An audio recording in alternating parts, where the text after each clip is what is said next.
go ahead and call the meeting to order of the January 16th, 2025 Maricopa County Board of Adjustment. Rachel, would you please do roll call? Sure. Chairman Loper, Here? Vice Chair Person, here.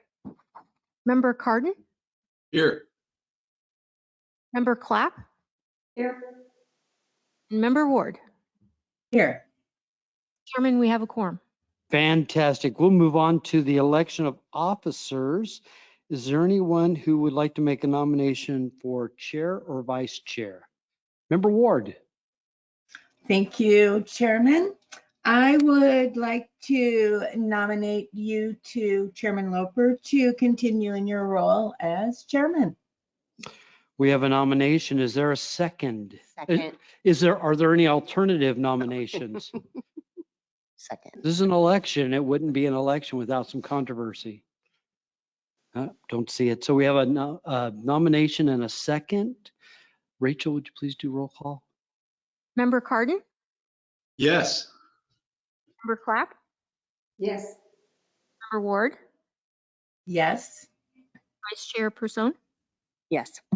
and Chairman Loper. Yes. Thank you, Member Ward, Fern.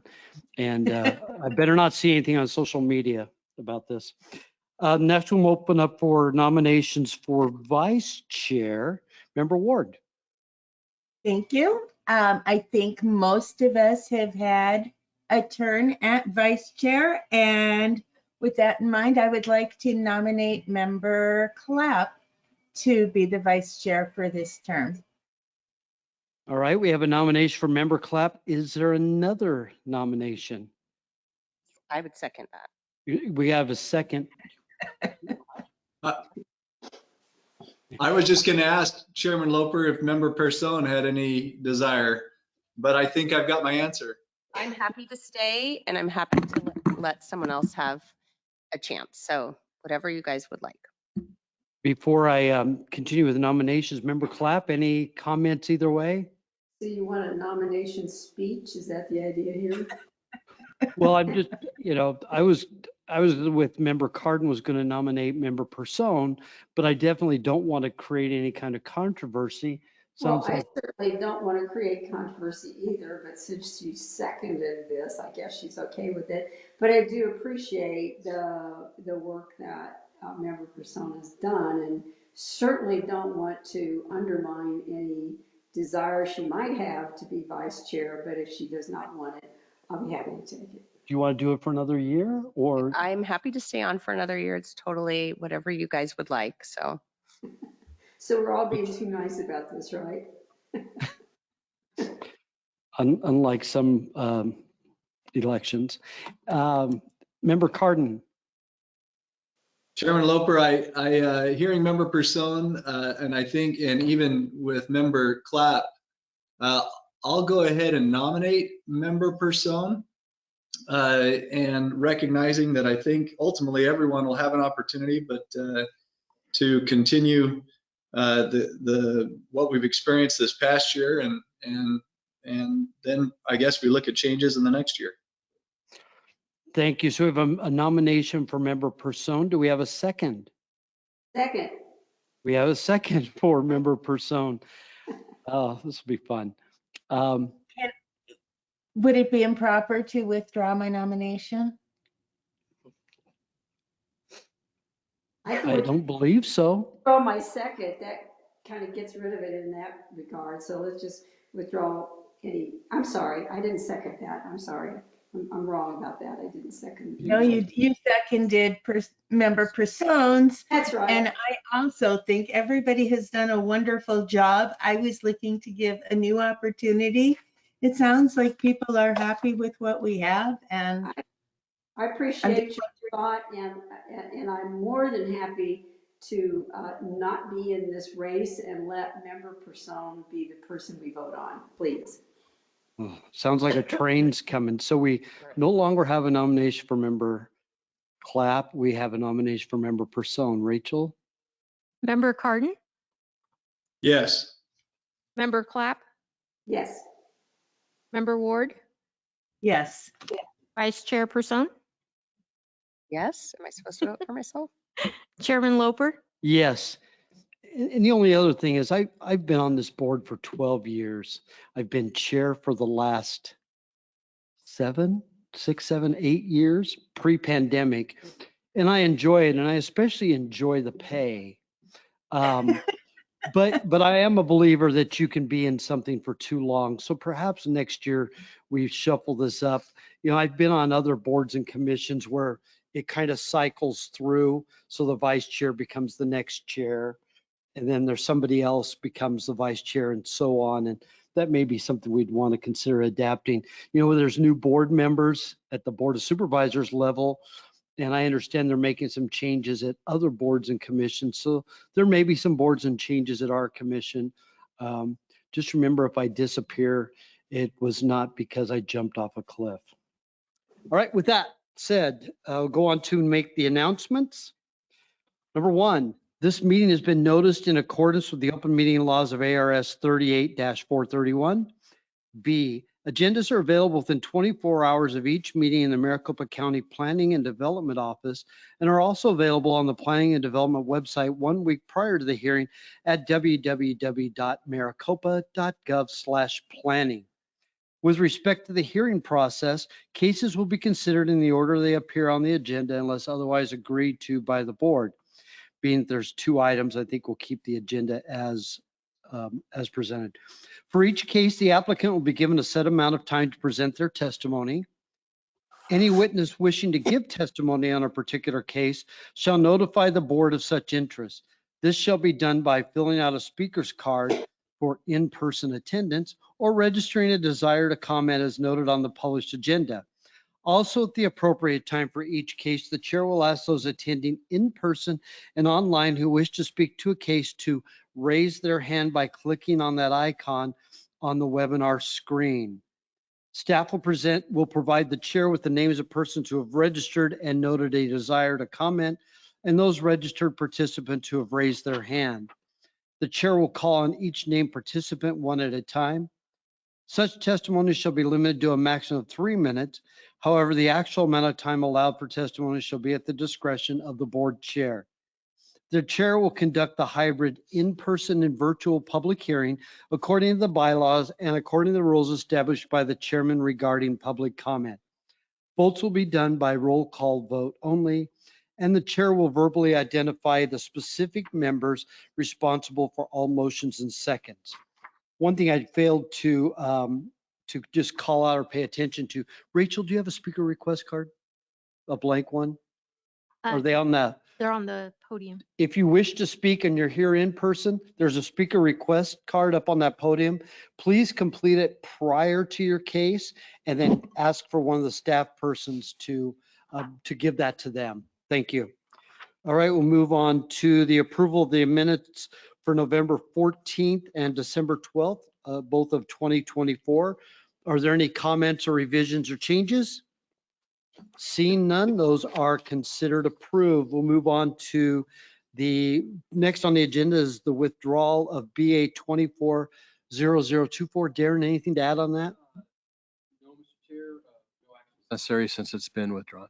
That's awesome. All right, move on to the regular agenda. Agenda item number 2, BA 240030, the Flynn property in District 3. Daniel? Thank you, Chairman and members of the board. Case BA 240030 is for the Flynn property in Supervisor District 3. Staff would like to clarify the exhibits shown in the published staff report after paragraph 7. Label the site incorrectly with case number BA 240020. I sincerely apologize for any confusion this caused. The site is located at 38627 North 28th Drive in the Desert Hills area. Is zoned RU43 and is at approximately 1 acre. The variance is requested by the applicant to reduce a required 20-foot street side setback. The slide 4 should show that as highlighted. The next slide. And the 20-foot street side setback measured after the 14-foot wide ingress-egress easement shown highlighted in yellow to 13 feet. A setback reduction of 7 feet would be required for the proposed location of the detached RV garage. Otherwise, a total setback of 34 feet from the western property line would be required. Slide 6 shows the site photograph. On the left is a view from the access easement showing the enclosed area where the detached RV garage would be. That would be on the next slide, please. Thank you. The next slide shows the table illustrating and contrasting the standards for the underlying zoning district with those requested by the applicant.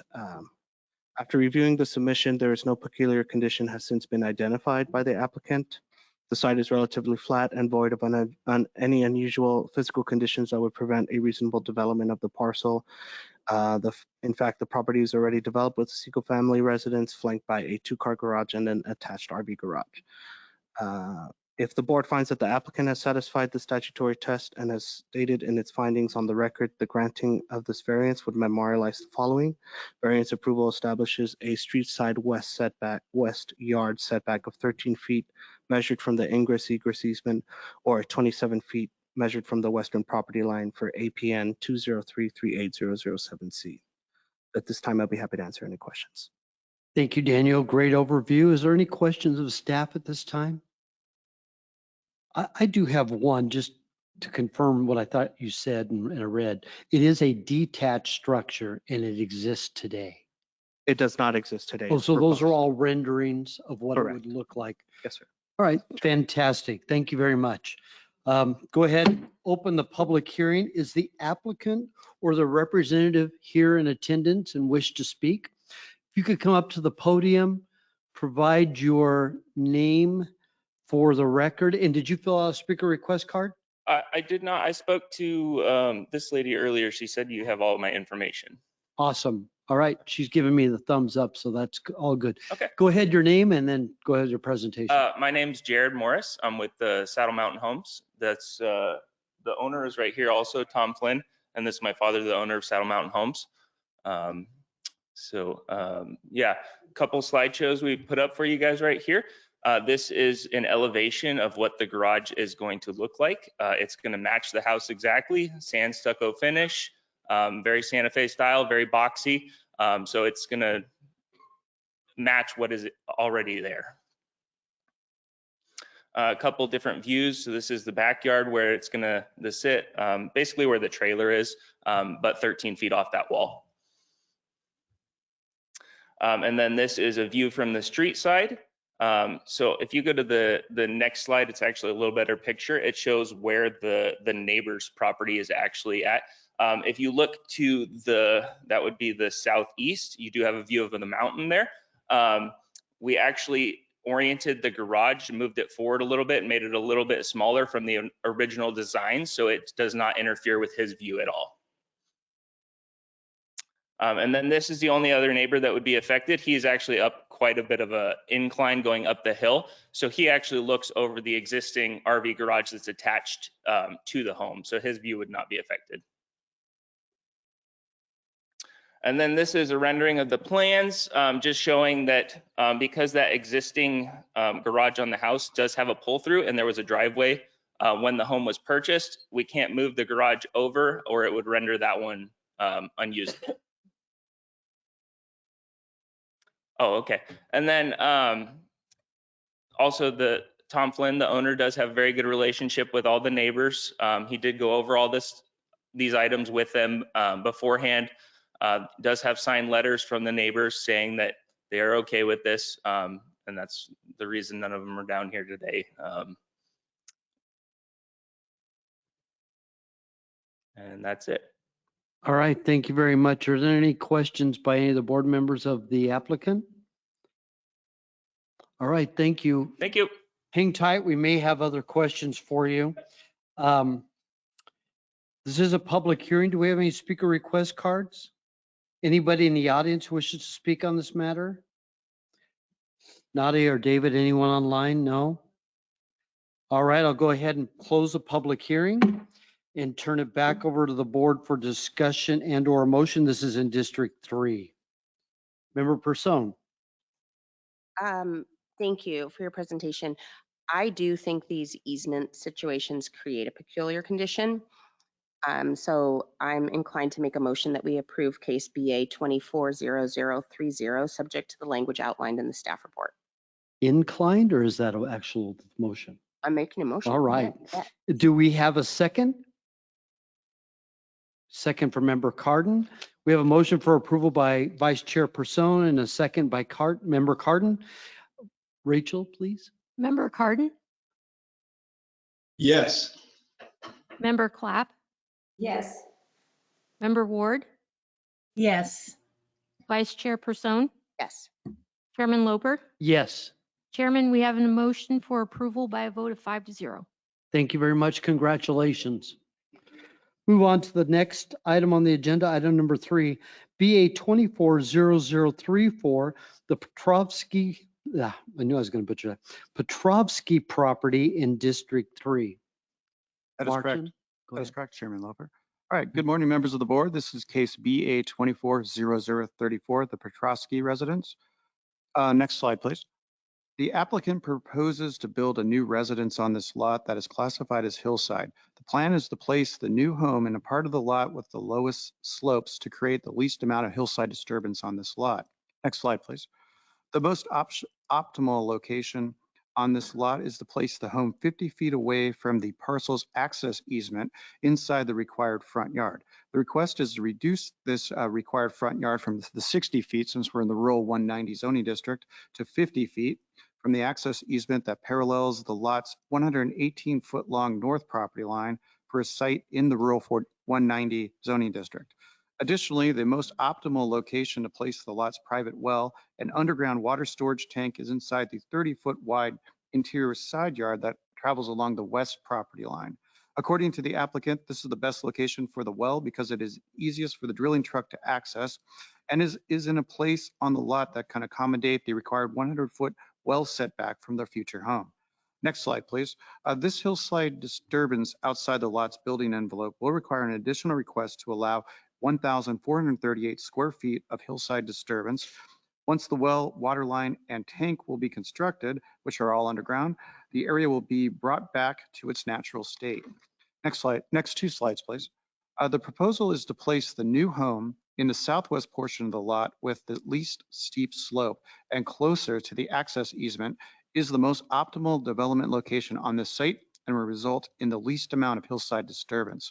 It could be argued that moving the home in another location on a lot would be a good thing. However, the rest of the lot is far steeper than this part of the lot, making these requests reasonable.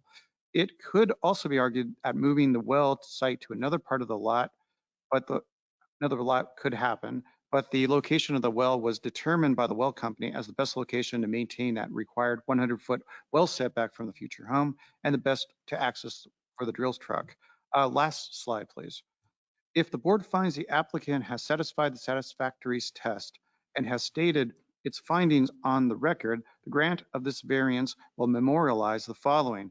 Variance approval establishes a 50-foot front yard setback line from the street line parallel to the northwest lot line, measured 118 feet in length, and the variance approval establishes a 1,438 square foot of hillside disturbance outside the lot's principal buildable envelope related to a disturbance for a well, water line, and underground water storage tank. This concludes my staff's presentation, and thank you, members of the board. Thank you, Martin. Great overview. Are there any questions of staff at this time? All right, seeing none, I'm going to open the public hearing. Is the applicant or applicant's representative in attendance? If you could go up to the microphone, please, and provide your name. You did fill out a speaker request card. We do have their information. Okay, and he's got one Oh, too. that's perfect. That works. You just, or, there you go.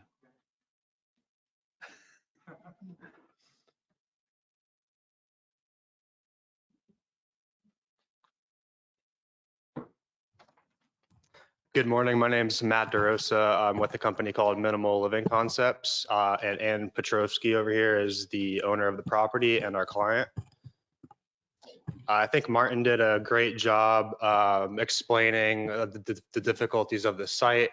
I just wanted to reiterate a couple key points here, which is the 2 items in question. One is the ingress egress easement, which I just want to state is actually not in the zoning ordinance. It's actually an interpretation of the zoning ordinance from case BA 2005023.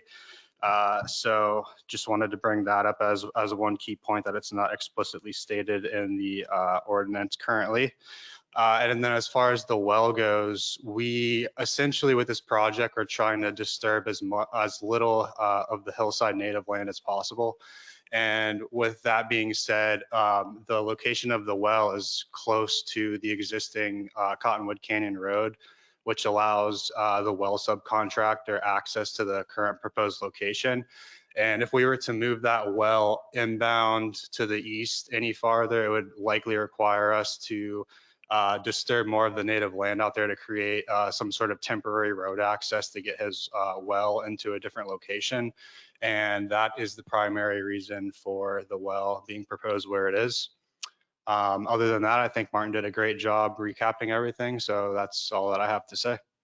All right, thank you very much. Are there any questions of the applicant from any of the board members? All right, thank you very much again.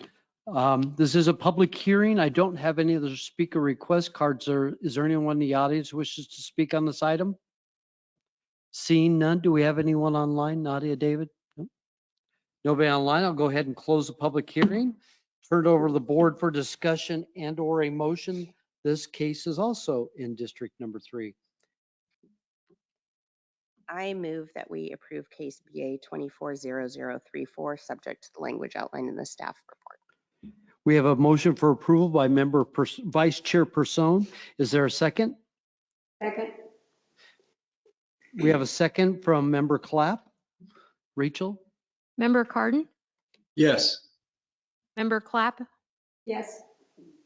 Member Ward, Yes. Vice Chair Person, Yes. and Chairman Loper. Yes. Chairman, we have an approval by a vote of 5-0.